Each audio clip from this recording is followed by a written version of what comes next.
Hey, what's up, everyone? Welcome back to Babylon Talmud. Today we're studying Daf Ches of Masechta Yoma. Daf Ches, Daf 8. What do I say? Okay.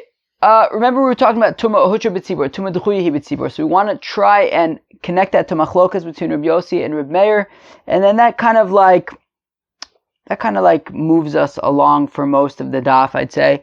Reb Chanina's Kanakanim's in there as well, a shtickle. At the end, we get to an interesting discussion about the Lishkas Parhedrin, where the Kohen Gadol would go before Yom Kippur. Let us jump into this daf. We're going to start actually a little bit ahead because we made some headway at the end of yesterday's daf. So, okay. We're about 10-15 lines into daf Ches Amud Aleph. The first one on line is Nema. Here we go.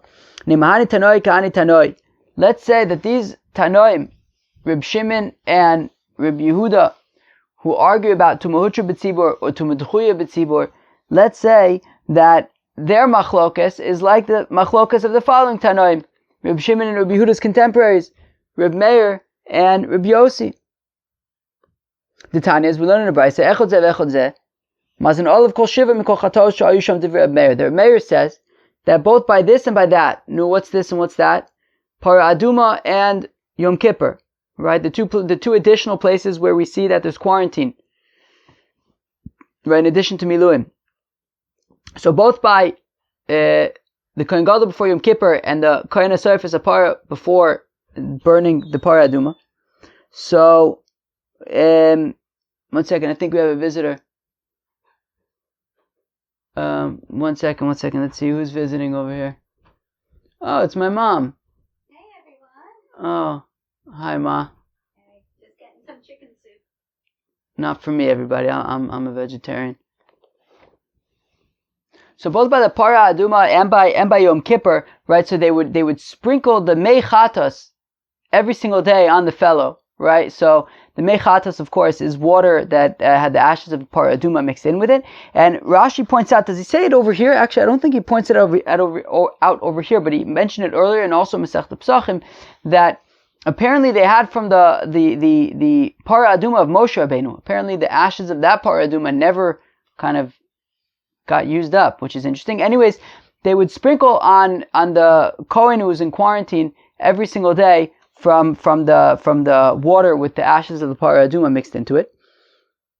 That is the opinion of Reb Meir, that every single day of the 7 days of quarantine there would be this hazas mei chatos. Reb Yossi omer mazan olav el shlishi v'shvi b'vad says Reb Yossi that no, they sprinkle only on day 3 and day 7. The other days he's dry. Reb Chanina's Kanakanim's omer Kohen HaSoref Apara mazan olav kol shiva Kohen Gadol b'Yom Kippurim mazan olav el shlishi v'shvi.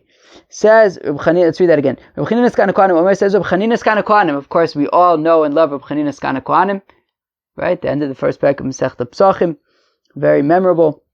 Kohen HaSoref Apara. So when it comes to the Kohen who's burning the Para Aduma, so his 7 days of quarantine, mazan olav kol shiva. So we taka sprinkle the mechatas every single day of the 7 days of quarantine. Reb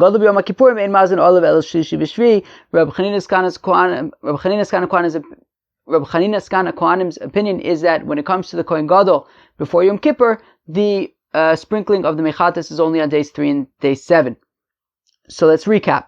According to Reb Meir, both by Para and by Yom Kippur, there is sprinkling every single day. According to Reb Yossi, both by Para and by Yom Kippur, there's sprinkling only on days 3 and day 7. According to Reb Chanina's Kanakanim's, by Para Aduma, there is sprinkling every day. By Kohen Gadol and Yom Kippur, there is sprinkling on day 3 and day 7. My lab, so let's say that machlokas between Reb Meir and Reb Yossi is regarding Tumah hutrah b'tzibur versus Tumah d'chuyahi b'tzibur. Reb Meir savar Tumah d'chuyahi b'tzibur, Reb Yossi savar Tumah heteri b'tzibur. That Reb Meir holds Tumah d'chuyahi b'tzibur, which of course we know means that the fact that we're able to move ahead with communal offerings even b'tumah is bidi eved, and therefore we do whatever we can to try to ensure that everyone is tahor, and therefore, according to Reb Meir, it's possible right, as sort of we're going to get into more detail in a little bit, it's possible, let's say he became Tameh 3 days before he went into quarantine, or 2 days, I guess, whatever it is, but the first day of quarantine might be day 3. So we want to, right, day 3, since he became Tameh Tumah Sames. So we want to sprinkle on day 1 just in case it's day 3 of his Tumah. We also sprinkle on day 2 just in case he had become Tameh, 3 days before day 2.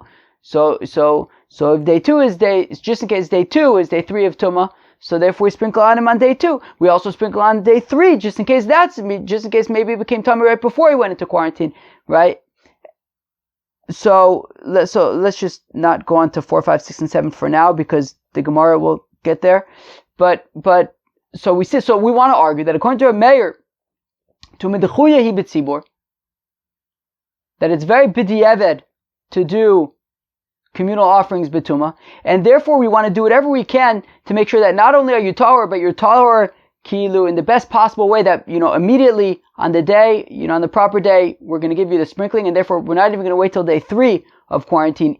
Each and every day of quarantine, we sprinkle the mechatos on this fellow to make sure that in case it was 3 days or later on in the week 7 days since he became tameh, we want to sprinkle him with mechatos, as opposed to Rabbi Yossi.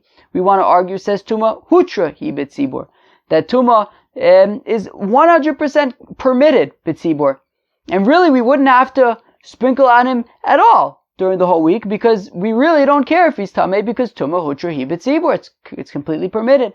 However, as Rashi explains, that the reason why Rabbi Yossi would say, according to this theory, that you nonetheless sprinkle on day 3 and day 7 is because, remember, we had said that we deliberately make the kohen tameh before the para aduma,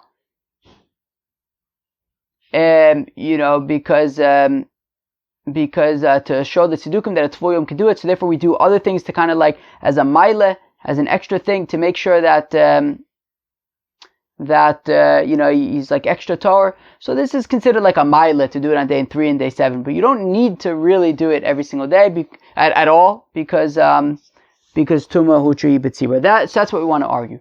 That according to Reb Meir, tumah duchuyi b'tzibur. That according to Reb Yossi, tumah hutrah b'tzibur. That's what Reb Meir says, that you have to do this sprinkling every day, whereas Reb Yossi says you only do it on days 3 and day 7. In fact, the Gemara v'tizbra, but does that really make sense? He said Reb Yossi eteri b'tzibur azah klal lomali. If Rabbi Yossi really holds that Tumah is hutrah b'tzibur, then come on, we shouldn't have to do it really bichlal on day 3 and day 7. I guess Rashi's explanation of it being a maile ba'alma, just like a good thing, is not a strong enough answer. So ela d'chuli amma hanitanoi savei Tumah dichuya hi b'tzibur. Rather, both Reb Meir and Reb Yossi hold Tumah dichuya hi b'tzibur, that it's b'di'evit to do a korban b'tumah. Even a korban tzibur b'tumah. This is machlokas between Reb Meir and Reb Yossi. Reb Meir savar aminan tvila bizmana mitzvah. Reb Yossi savar lo aminan tvila bizmana mitzvah. That Reb Meir holds that it's a mitzvah. It's very important to go to the mikveh at its right time. And therefore, so when you're a fellow who's tamei meis, so we sprinkle him with the mechatas on day 3 and on day 7. And then on day 7, after he's all sprinkled, so he goes to the mikveh. He dips in the mikveh. So we want to make sure that happens on the right day. And therefore, just in case day 1 of quarantine, it happens to be 3 days since he became Tamei Tumah Sames, so we're going to want to sprinkle him on day 3, so that then we'll sprinkle him again 4 days later on day 7, which will be day 5 of quarantine. And then we'll go to the mikveh on that day, on day 5 of quarantine, but at the right time. And if you don't sprinkle him on the first day, which would be kilu, his 3rd day sprinkling would be on the first day of quarantine. If you don't do that, well then he's not going to be able to get his 2nd dose of sprinkling on day 7 and then go to the mikveh on day 7. And because we want to make sure that he's going to the mikveh at the proper time, that's why we sprinkle him on day 3 and day 7. And also on day 3 and day 7, which during quarantine works out to day 1 and day 5. And also on day 2, just in case that was day 3. And if that was day 3, if day 2 is day 3, so then you'll do the sprinkling again 4 days later on day 6, which will be day 7, we'll go to the mikveh, whatever it is.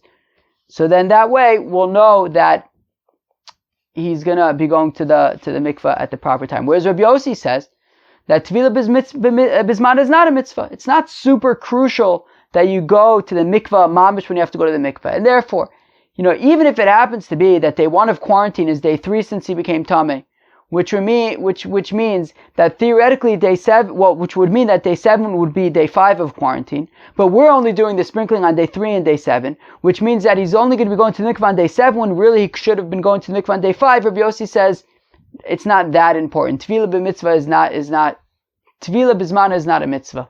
It's not super crucial that you go to the mikvah mamish on the day that you become tahor.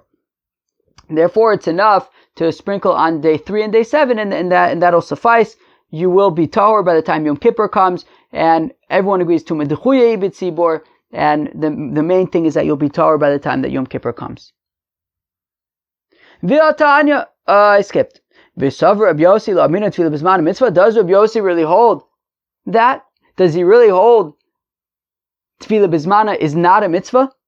But everybody remembers the brisa from Masechta Shabbos. V'atani, we learn in the brisa, Rishaya Shem Kosuv Absaro. If you have a fellow and he had the name of God written on his arm, let's say on his flesh, Hareze lo yirchaz, he shouldn't wash. Let's say it's on his arm, he shouldn't wash his arm. V'lo yisoch, he shouldn't anoint oil on his arm. V'lo yamud b'makom hatinofes, he shouldn't go to any dirty place where you wouldn't want the name of God to be. If he has to go to the mikveh, it's a mitzvah to go to the mikveh. For whatever reason, he has to go to the mikveh. So he should cover up the name of God with some kind of a reed, and then dip in the mikveh, so that it doesn't get erased. Rabbi Yossi Omer Yored v'tova kedarko v'avad shelo yishavshe. Rabbi Yossi's opinion is that no, don't cover up the name of God with a reed. Just go to the mikveh. Don't worry about it. Just go to the mikveh. Don't worry about covering up the name of God with a reed.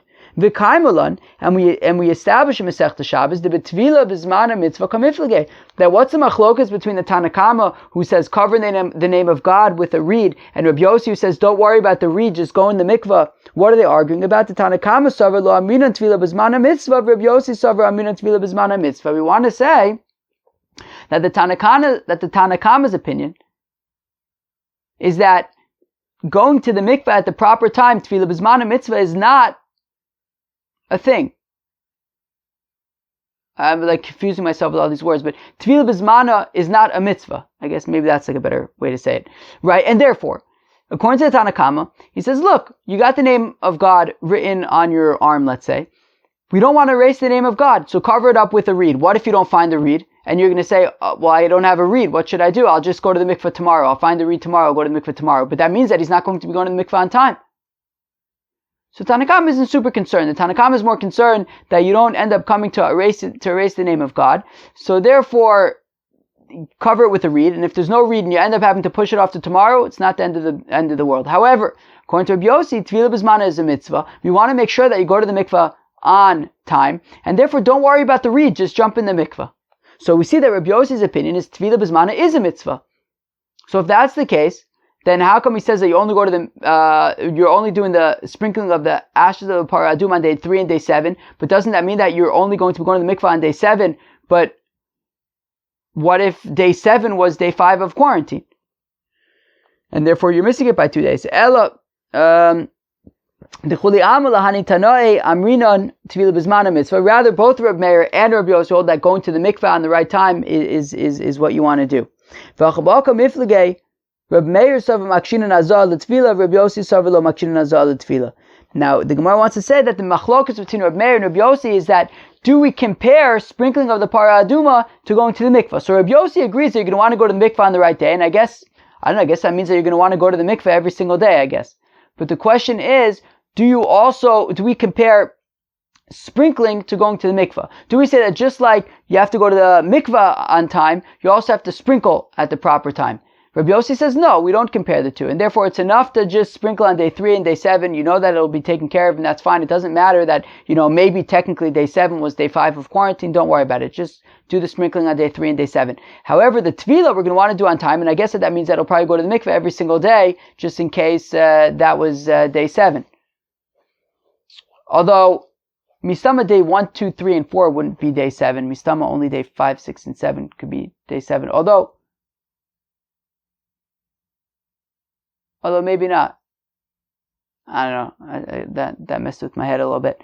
But according to Rabbi Yossi, you don't have to be going to the mikvah. That doesn't have to coincide with like the sprinkling of the parah aduma. However, according to Reb Meir, we do compare the two, and therefore, just like we're going to want to make sure that you go to the mikvah at the proper time, we want to make sure that the sprinkling happens at the proper time, and to make sure that the sprinkling happens at the proper time, we're going to want to sprinkle on the fellow every single day.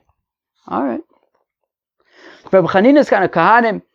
Now the Gemara says, now, Reb Chanina is kind of kahanim. We haven't forgotten about you. We don't understand your opinion. If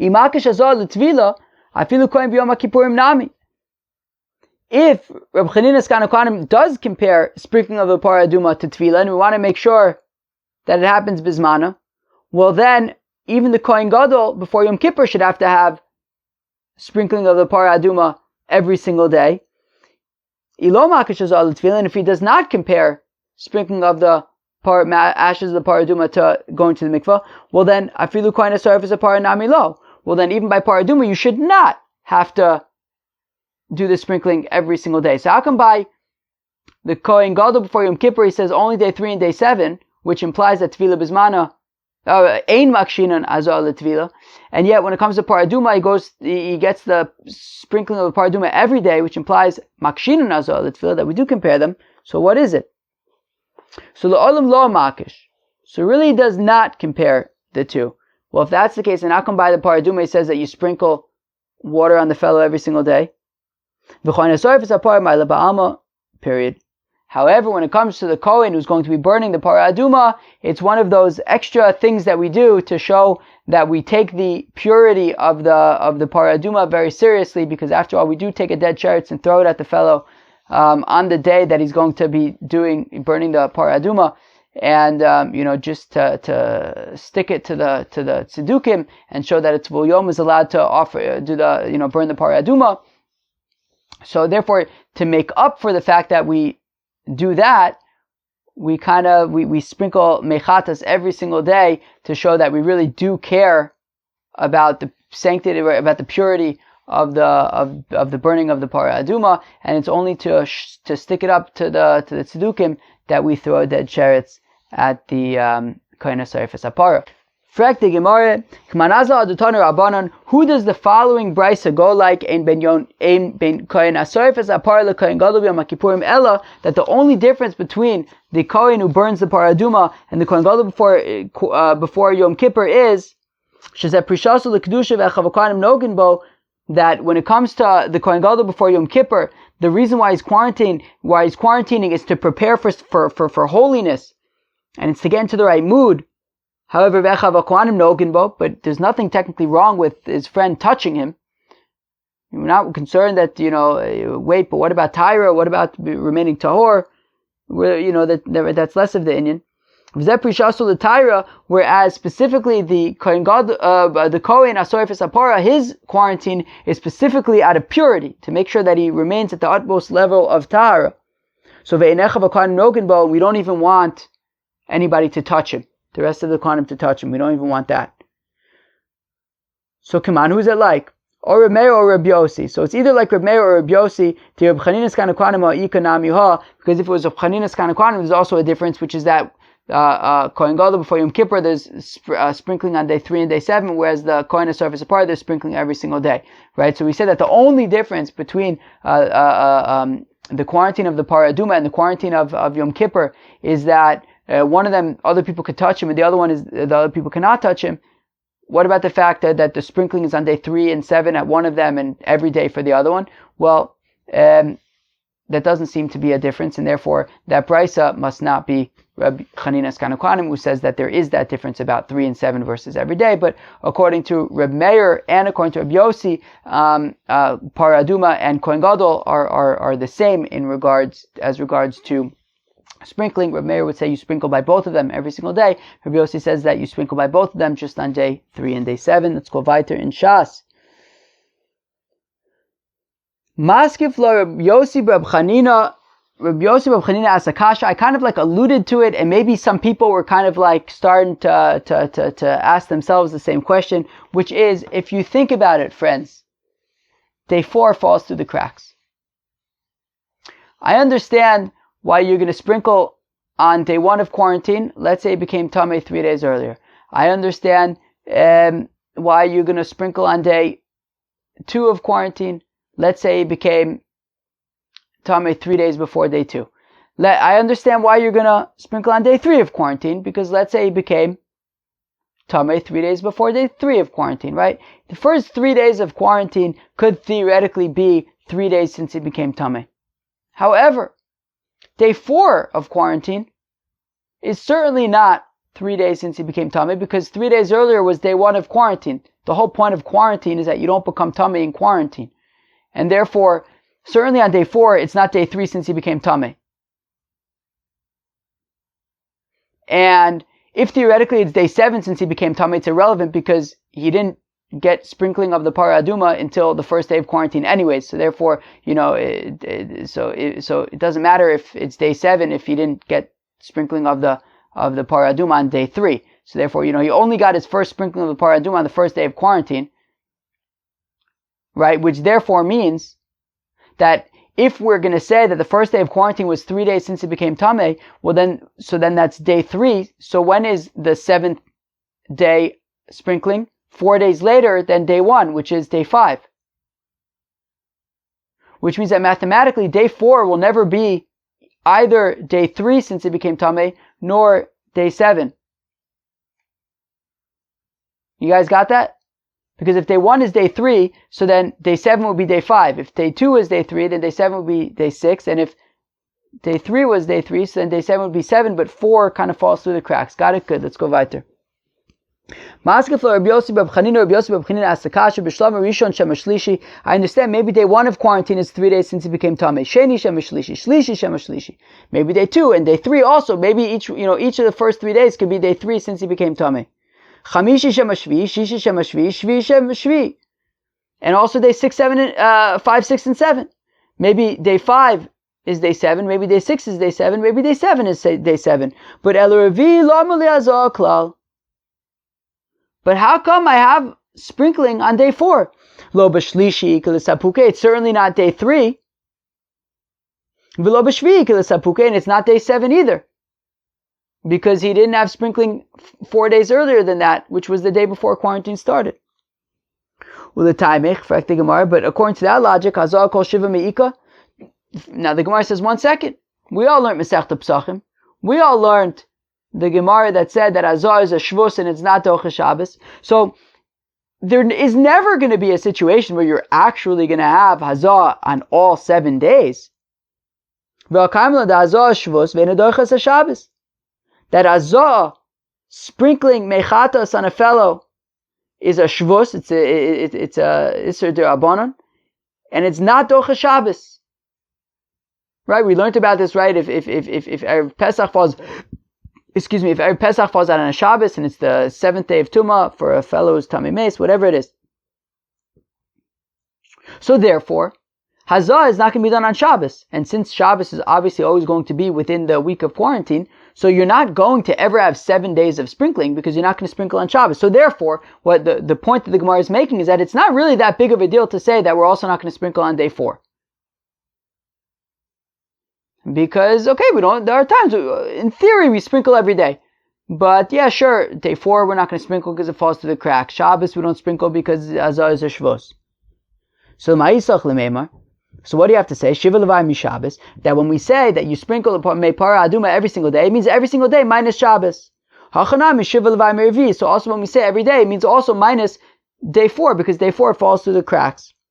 Amarava says Rava Hilkach, therefore Kohen Gadol Yom Kippurim to lo bedidan ta'yimilsa. So when it comes to the Kohen Gadol on Yom Kippur, that it isn't really up to us to determine what day of the week Yom Kippur is and when quarantine would start. Meaning, there is a little wiggle room. We could decide if, we can kind of make a 1 day Rosh Chodesh versus 2 day Rosh Chodesh. I guess there's wiggle room in that respect, but it's limited. I don't know that we're necessarily going to determine Rosh Chodesh Tishrei based on the Kohen Gadol's quarantine.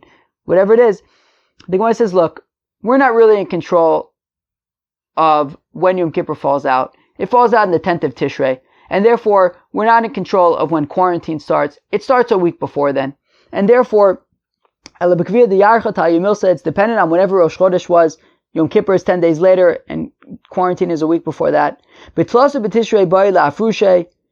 You just start quarantine on the 3rd of Tishrei, and he starts quarantine whenever the 3rd day of Tishrei is. And if it means that, there's going to be 2 days during the week where there's not going to be any sprinkling because one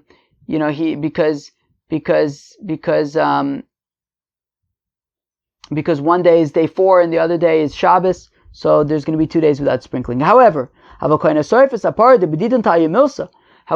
the Kohen who's burning the paraduma, who starts quarantine a week before then, that we could decide when we want to be burning the paraduma. It doesn't have to be a Sunday or a Monday or a Tuesday, so we could work it out. So we start the quarantine for paraduma on a Wednesday, so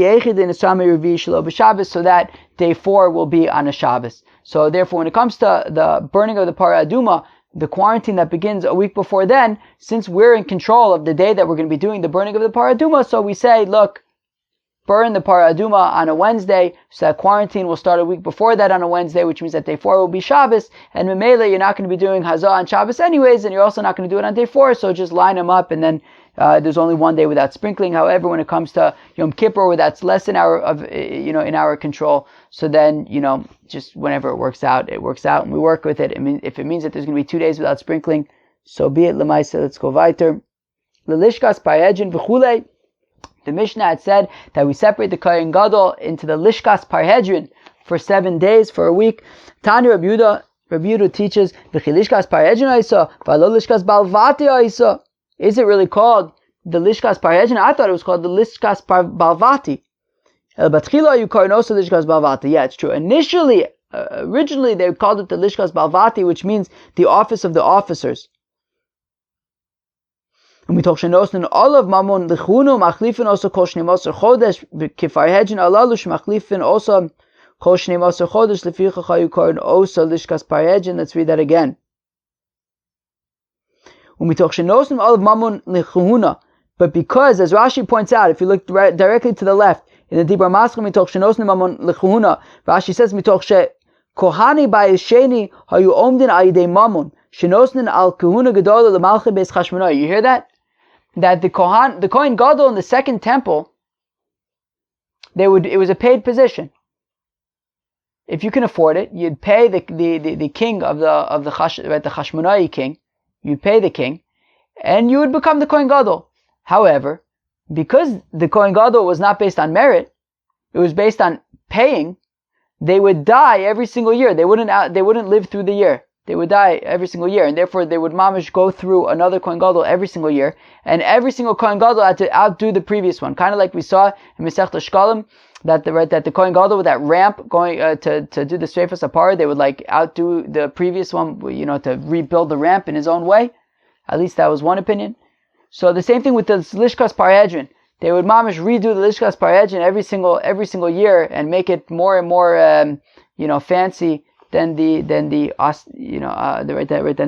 previous, and therefore, so again, we talk shenosim olav mamul lechuna, because the Kohen Gadol in the second temple was paying his way into the kehuna to become the Kohen Gadol. Machlifin also kol shneim asar chodesh, and they would renovate that room, that office every single year, because there was always a new Kohen Gadol in office because the previous one kept on dying.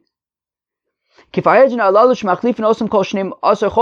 these officers of like these appointed officials of the king that he changes every single year. And that's why they started calling it the office of the Parhedrin, of these appointed officials, because just like the appointed officials are changed every single year, so also this office was renovated every single year by the new Kohen Gadol who came to try his hand. So that is why they called it the Lishkas Parhedrin, even though technically speaking it's called the Lishkas Balvati. Cheve, that was daf Ches of Masechta Yoma. So we began the daf with, continuing on the machlokas that we saw yesterday between Rabbi Yehuda and Rabbi Shimon about Tumah hutrah b'tzibor versus Tumah dechuya b'tzibor. We wanted to line that up with the machlokas between Rabbi Meir and Rabbi Yossi. That Rabbi Meir says that both by the quarantine of the paraduma and the quarantine of Yom Kippur, they're sprinkling every single day, whereas Rabbi Yossi says that by both of them there's only sprinkling on day 3 and day 7. Also, Rabbi Chanina's Kanakwanim says that by Yom Kippur there was sprinkling only on day 3 and day 7, whereas by Paraduma there was sprinkling every single day. So we wanted to say the machlokas was that Rabbi Meir holds Tumah Dechuye B'tzibur, Rabbi Yossi holds Tumah hutrah B'tzibur. We ended up saying that the machlokas is something else, that the machlokas is about Makshin and Azah, the Tvila, because Tvila B'zmana is a mitzvah, and the question is, do you also have to do Azahos at the right time? Rabbi Meir says yes, Rabbi Yossi says no, not necessarily. Fine. And then, that kind of took us more or less to the end of the daf. And then at the end we had this interesting discussion about the Lishkas Parhedrin, which brought up an interesting concept of the Kohanim, Kahuna, the Kohen Gadol's buying their way into that position, which is interesting.